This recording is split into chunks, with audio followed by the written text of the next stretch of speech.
I'd like to tell you about the strangest secret in the world. Some years ago, the late Nobel Prize-winning Dr. Albert Schweitzer was being interviewed in London, and a reporter asked him, "Doctor, what's wrong with men today?" And the great doctor was silent a moment, and then he said, "Men simply don't think." It's about this that I want to talk with you. We live today in a golden age. This is an era that man has looked forward to, dreamed of, and worked toward for thousands of years. But since it's here, we pretty well take it for granted. We in America are particularly fortunate to live in the richest land that ever existed on the face of the earth, a land of abundant opportunity for everyone. But do you know what happens? Well, let's take 100 men who start even at the age of 25. Do you have any idea what will happen to those men by the time they're 65? These 100 men who all start even at the age of 25 believe they're going to be successful. If you ask any one of these men if he wanted to be a success, he'd tell you he did. And you'd notice that he was eager toward life, that there was a certain sparkle to his eye, an erectness to his carriage, and life seemed like a pretty interesting adventure to him. But by the time they're 65, 1 will be rich. 4 will be financially independent. 5 will still be working. 54 will be broke. Now think a moment. Out of the 100, only 5 make the grade. Now why do so many fail? What has happened to the sparkle that was there when they were 25? What's become of the dreams, the hopes, the plans? And why is there such a large disparity between what these men intended to do and what they actually accomplished? When we say about 5% achieve success, we have to define success. And here's the best definition I've ever been able to find. Success is the progressive realization of a worthy ideal.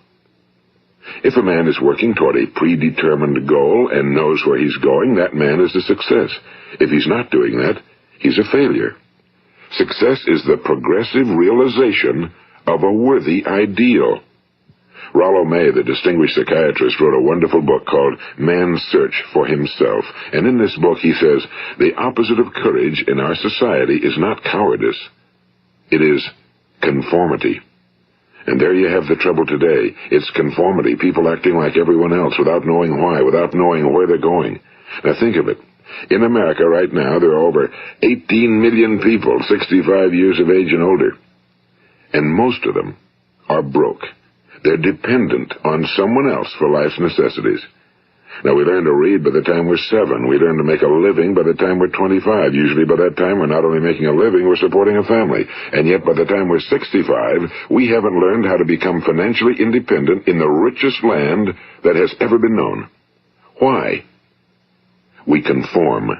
And the trouble is that we're acting like the wrong percentage group, the 95 who don't succeed. Now, why do these people conform?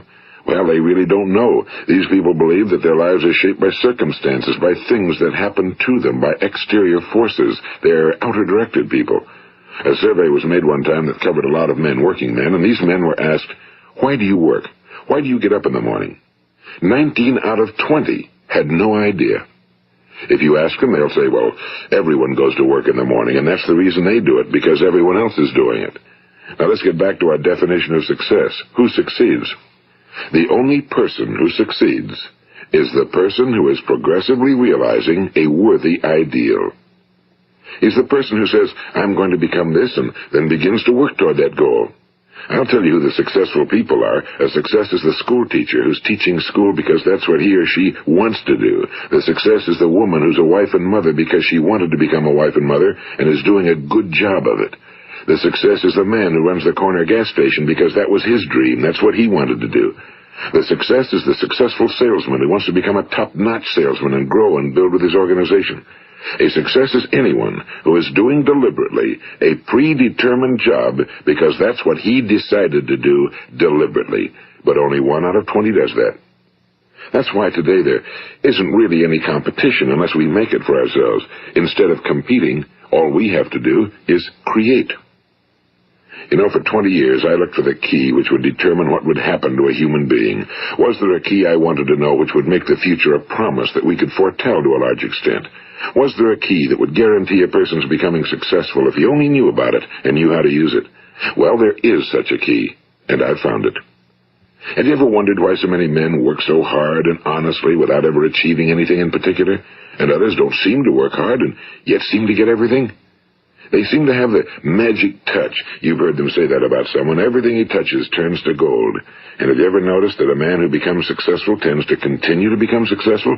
And on the other hand, have you noticed how a man who's a failure tends to continue to fail? Well, it's because of goals. Some of us have goals, some don't. People with goals succeed because they know where they're going. It's that simple. Think of a ship leaving a harbor, and think of it with the complete voyage mapped out and planned. The captain and crew know exactly where it's going and how long it'll take. It has a definite goal. Now, 9,999 times out of 10,000, it will get to where it started out to get.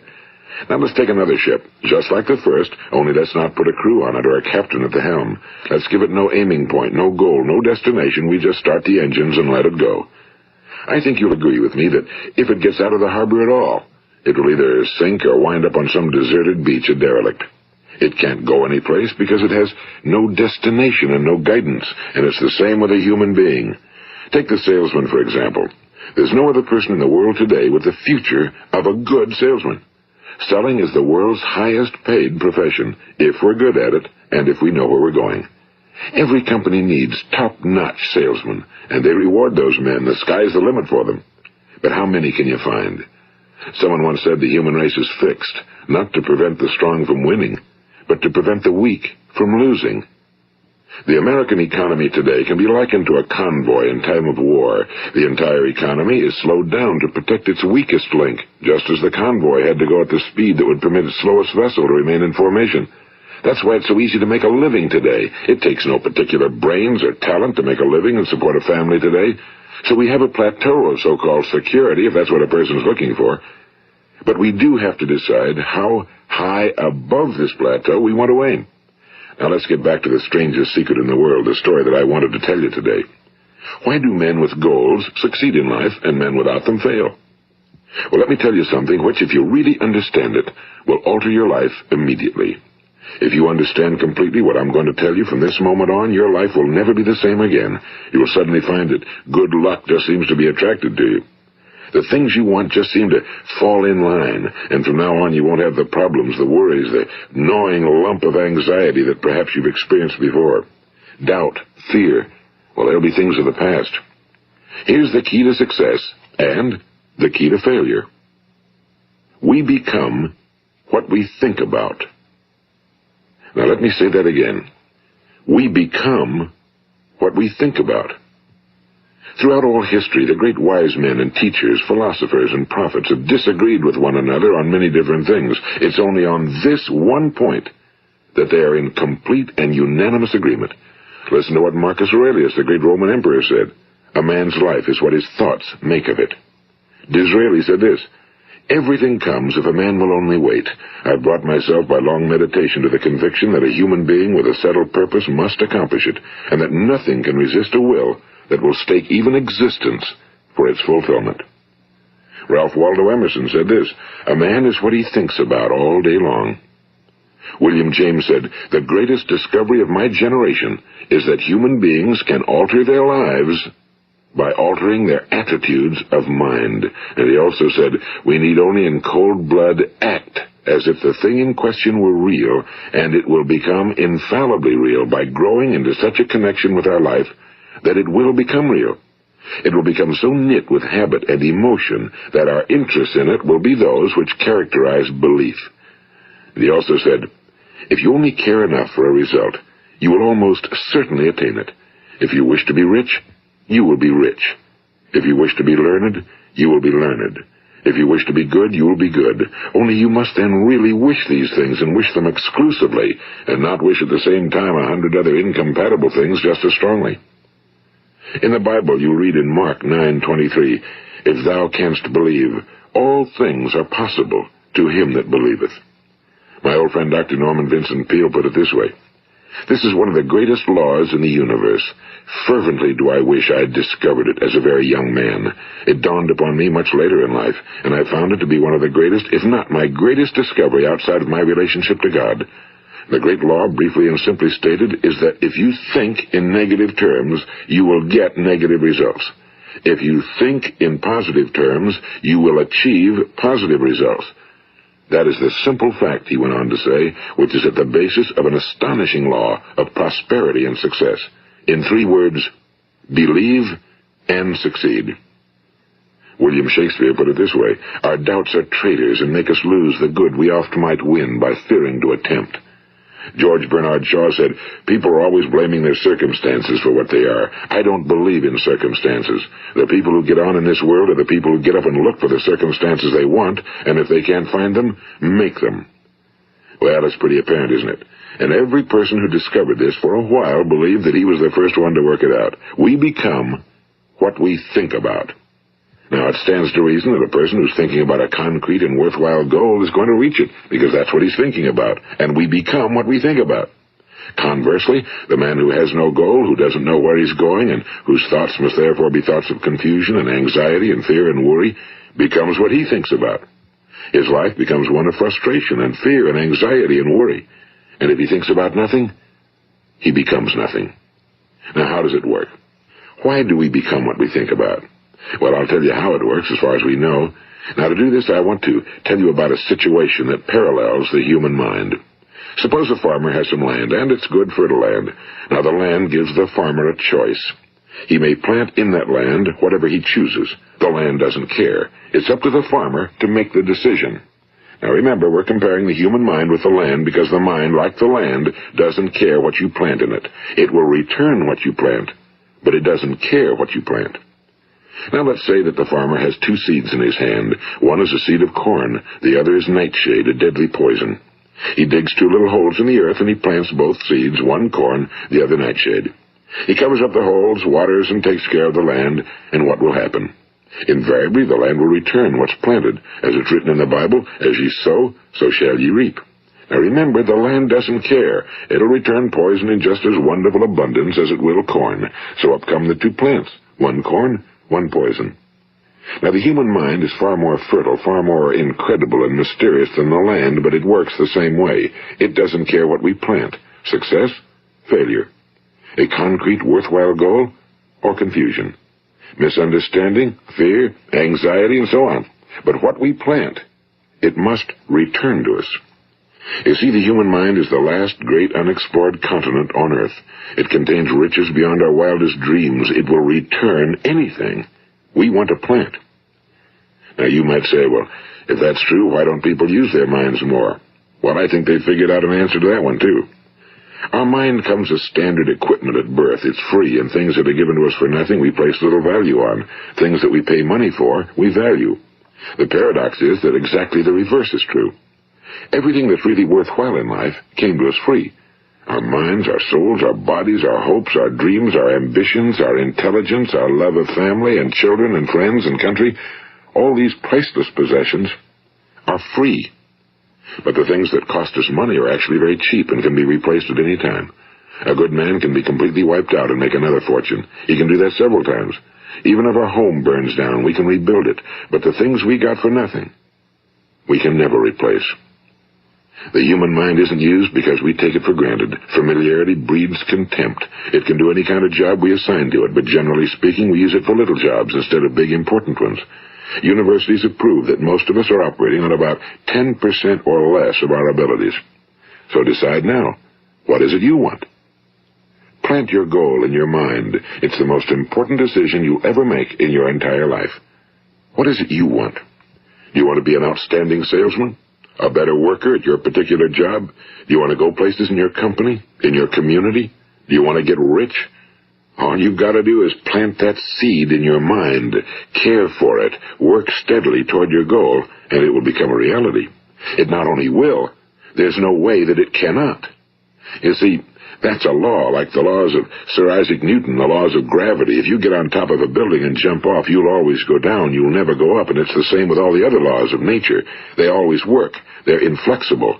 Think about your goal in a relaxed, positive way. Picture yourself in your mind's eye as having already achieved this goal. See yourself doing the things you will be doing when you've reached your goal. Ours has been called the phenobarbital age, the age of ulcers and nervous breakdowns and tranquilizers. At a time when medical research has raised us to a new plateau of good health and longevity, far too many of us worry ourselves into an early grave trying to cope with things in our own little personal ways without learning a few great laws that will take care of everything for us. These things we bring on ourselves through our habitual way of thinking. Every one of us is the sum total of his own thoughts. He is where he is because that's exactly where he really wants to be, whether he'll admit that or not. Each of us must live off the fruit of his thoughts in the future, because what you think today and tomorrow, next month and next year, will mold your life and determine your future. You're guided by your mind.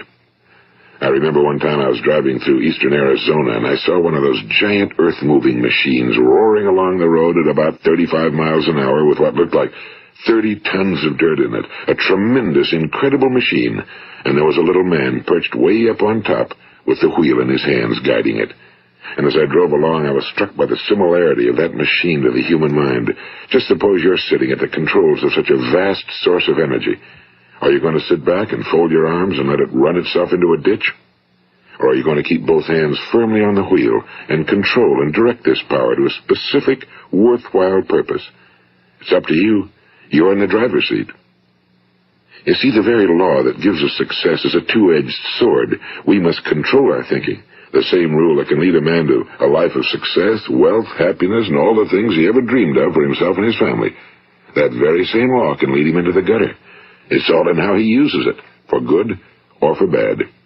This is the strangest secret in the world. Now, why do I say it's strange, and why do I call it a secret? Actually, it isn't a secret at all. It was first promulgated by some of the earliest wise men, and it appears again and again throughout the Bible, but very few people have learned it, understand it. That's why it's strange, and why for some equally strange reason it virtually remains a secret. I believe that you could go out and walk down the main street of your town and ask one man after another what the secret of success is, and you probably wouldn't run into one man in a month who could tell you. Now, this information is enormously valuable to us if we really understand it and apply it.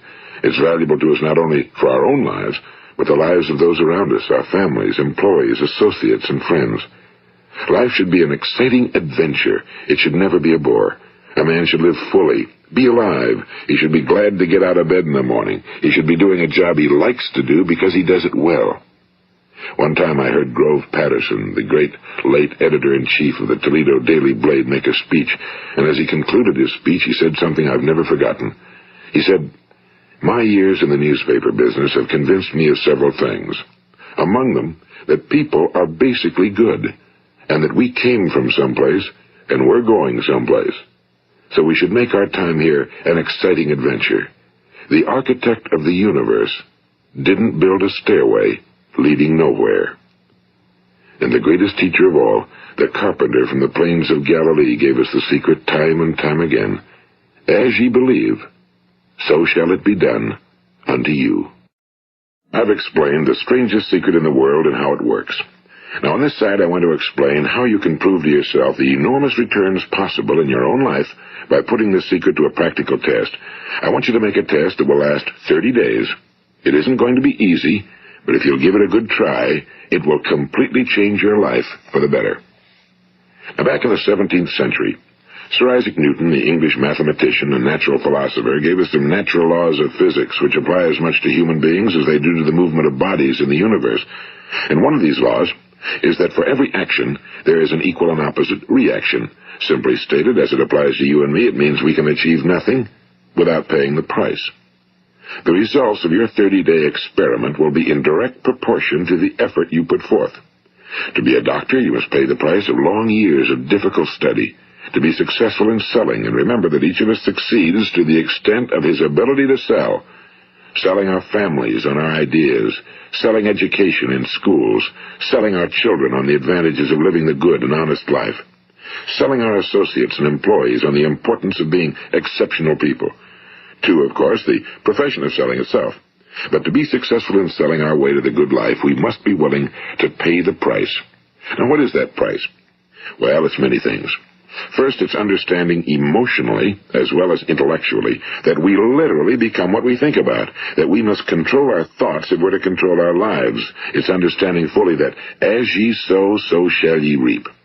Second, it's cutting away all fetters from the mind and permitting it to soar as it was divinely designed to do. It's the realization that your limitations are self-imposed and that the opportunities for you today are enormous beyond belief. It's rising above narrow-minded pettiness and prejudice. And third, it's using all your courage to force yourself to think positively on your own problem, to set a definite and clearly defined goal for yourself, to let your marvelous mind think about your goal from all possible angles, to let your imagination speculate freely upon many different possible solutions, to refuse to believe that there are any circumstances sufficiently strong to defeat you in the accomplishment of your purpose, to act promptly and decisively when your course is clear, and to keep constantly aware of the fact that you are, at this moment, standing in the middle of your own acres of diamonds, as Russell Conwell used to point out. And fourth, save at least 10% of every dollar you earn. It's also remembering that no matter what your present job, it has enormous possibilities, if you're willing to pay the price. Now let's just go over the important points in the price each of us must pay to achieve the wonderful life that can be ours. It is, of course, worth any price. 1. You will become what you think about. 2. Remember the word imagination and let your mind begin to soar. 3. Courage. Concentrate on your goal every day. 4. Save 10% of what you earn. And 5. Action. Ideas are worthless unless we act on them. Now, I'll try to outline the 30-day test I want you to make. Keep in mind that you have nothing to lose by making this test and everything you could possibly want to gain. There are 2 things that may be said of everyone. Each of us wants something, and each of us is afraid of something. I want you to write on a card what it is you want more than anything else. It may be more money. Perhaps you'd like to double your income or make a specific amount of money. It may be a beautiful home. It may be success at your job. It may be a particular position in life. It could be a more harmonious family. Each of us wants something. Now write down on your card specifically what it is you want. Make sure it's a single goal and clearly defined. You needn't show it to anyone, but carry it with you so that you can look at it several times a day. Think about it in a cheerful, relaxed, positive way each morning when you get up, and immediately you have something to work for, something to get out of bed for, something to live for. Look at it every chance you get during the day and just before going to bed at night. And as you look at it, remember that you must become what you think about, and since you're thinking about your goal, you realize that soon it will be yours. In fact, it's yours really the moment you write it down and begin to think about it. Look at the abundance all around you as you go about your daily business. You have as much right to this abundance as any other living creature. It's yours for the asking. Now we come to the difficult part. Difficult because it means the formation of what is probably a brand new habit, and new habits are not easily formed. Once formed, however, it will follow you for the rest of your life. Stop thinking about what it is you fear. Each time a fearful or negative thought comes into your consciousness, replace it with a mental picture of your positive and worthwhile goal. And there will come times when you'll feel like giving up. It's easier for a human being to think negatively than positively. That's why only 5% are successful. You must begin now to place yourself in that group. For 30 days, you must take control of your mind. It will think about only what you permit it to think about. Each day for this 30-day test, do more than you have to do. In addition to maintaining a cheerful, positive outlook, give of yourself more than you've ever done before. Do this knowing that your returns in life must be in direct proportion to what you give. The moment you decide on a goal to work toward, you're immediately a successful person. You are then in that rare and successful category of people who know where they're going. Out of every 100 people, you belong to the top 5. Don't concern yourself too much with how you're going to achieve your goal. Leave that completely to a power greater than yourself. All you have to do is know where you're going. The answers will come to you of their own accord and at the right time. Remember these words from the Sermon on the Mount, and remember them well. Keep them constantly before you this month of your test. Ask, and it shall be given you. Seek, and ye shall find. Knock, and it shall be opened unto you. For every one that asketh receiveth, and he that seeketh findeth, and to him that knocketh it shall be opened. It's as marvelous and as simple as that. In fact, it's so simple that in our seemingly complicated world, it's difficult for an adult to understand that all he needs is a purpose and faith. For 30 days, Do your very best. If you're a salesman, go at it as you've never done before, not in a hectic fashion, but with the calm, cheerful assurance that time well spent will give you the abundance in return you deserve and want. If you're a homemaker, devote your 30-day test to completely giving of yourself without thinking about receiving anything in return, and you'll be amazed at the difference it makes in your life. No matter what your job, do it as you've never done it before for 30 days. And if you've kept your goal before you every day, you'll wonder and marvel at this new life you've found. Dorothea Brand, the outstanding editor and writer, discovered it for herself and tells about it in her fine book, Wake Up and Live. Her entire philosophy is reduced to the words, act as though it were impossible to fail. She made her own test with sincerity and faith, and her entire life was changed to one of overwhelming success. Now, you make your test for 30 full days. Don't start your test until you've made up your mind to stick with it. You see, by being persistent, you're demonstrating faith. Persistence is simply another word for faith. If you didn't have faith, you'd never persist. If you should fail during your first 30 days, by that I mean suddenly find yourself overwhelmed by negative thoughts, you've got to start over again from that point and go 30 more days. Gradually, your new habit will form until you find yourself one of that wonderful minority to whom virtually nothing is impossible. And don't forget the card. It's vitally important as you begin this new way of living. On one side of the card, write your goal, whatever it may be. On the other side, write the words we've quoted from the Sermon on the Mount. Ask, and it shall be given you. Seek, and ye shall find. Knock, and it shall be opened unto you. Nothing great was ever accomplished without inspiration. See that during these crucial first 30 days, your own inspiration is kept at a peak. And above all, don't worry. Worry brings fear, and fear is crippling. The only thing that can cause you to worry during your test is trying to do it all yourself. Know that all you have to do is hold your goal before you. Everything else will take care of itself. Remember also to keep calm and cheerful. Don't let petty things annoy you and get you off course. Now, since making this test is difficult, some will say, why should I bother? Well, look at the alternative. No one wants to be a failure. No one really wants to be a mediocre individual. No one wants a life constantly filled with worry and fear and frustration. Therefore, remember that you must reap that which you sow. If you sow negative thoughts, your life will be filled with negative things. If you sow positive thoughts, your life will be cheerful, successful, and positive.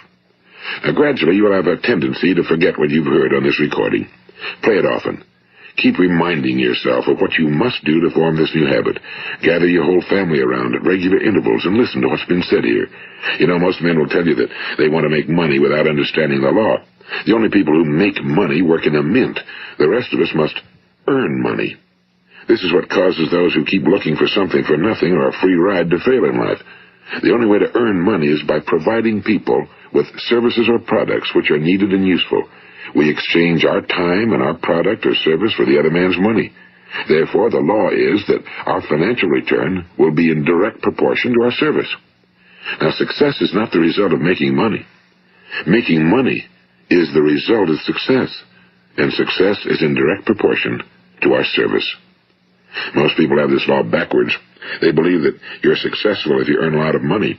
The truth is that you can only earn money after you're successful. It's like the story of the man who sat in front of the stove and said to it, "Give me heat, and then I'll add the wood." How many men and women do you know, or do you suppose there are today, who take the same attitude toward life? There are millions. We've got to put the fuel in before we can expect heat. Likewise, we've got to be of service first before we can expect money. Don't concern yourself with the money. Be of service. Build, work, dream, create. Do this, and you'll find there's no limit to the prosperity and abundance that will come to you. Prosperity, you know, is founded upon a law of mutual exchange. Any person who contributes to prosperity must prosper in turn himself. Sometimes the return will not come from those you serve, but it must come to you from someplace, because that's the law. For every action, there is an equal and opposite reaction. As you go daily through your 30-day test period, remember that your success will always be measured by the quality and quantity of service you render, and money is a yardstick for measuring this service. No man can get rich himself unless he enriches others. Now, there are no exceptions to a law. You can drive down any street in America and from your car estimate the service that's being rendered by the people living on that street. Had you ever thought of this yardstick before? It's interesting. Some, like ministers and priests and other devoted people, measure their returns in the realm of the spiritual, but again, their returns are equal to their service. Once this law is fully understood, any thinking person can tell his own fortune. If he wants more, he must be of more service to those from whom he receives his return. If he wants less, he has only to reduce his service. This is the price you must pay for what you want. If you believe you can enrich yourself by deluding others, you can end only by deluding yourself. It may take some time, but just as surely as you breathe, you'll get back what you put out. Don't ever make the mistake of thinking you can avert this. It's impossible. The prisons and the streets where the lonely walk are filled with people who tried to make new laws just for themselves. We may avoid the laws of man for a while, but there are greater laws that cannot be broken. An outstanding medical doctor recently pointed out 6 steps that will help you realize success. 1. Set yourself a definite goal. 2. Quit running yourself down. 3. Stop thinking of all the reasons why you cannot be successful and instead think of all the reasons why you can. 4. Trace your attitudes back through your childhood and try to discover where you first got the idea you couldn't be successful, if that's the way you've been thinking. 5. Change the image you have of yourself by writing out a description of the person you would like to be. And 6. Act the part of the successful person you have decided to become. The doctor who wrote those words is a noted West Coast psychiatrist, Dr. David Harold Fink. Do what the experts since the dawn of recorded history have told you must do. Pay the price by becoming the person you want to become. It's not nearly as difficult as living unsuccessfully. Make your 30-day test, then repeat it again, and each time it will become more a part of you until you'll wonder how you could ever have lived any other way. Live this new way, and the floodgates of abundance will open and pour over you more riches than you may have dreamed existed. Money? Yes, lots of it. But what's more important, you'll have peace. You'll be in that wonderful minority who lead calm, cheerful, successful lives. Start today. You have nothing to lose, but you have a whole life to win. This is Earl Nightingale, and thank you.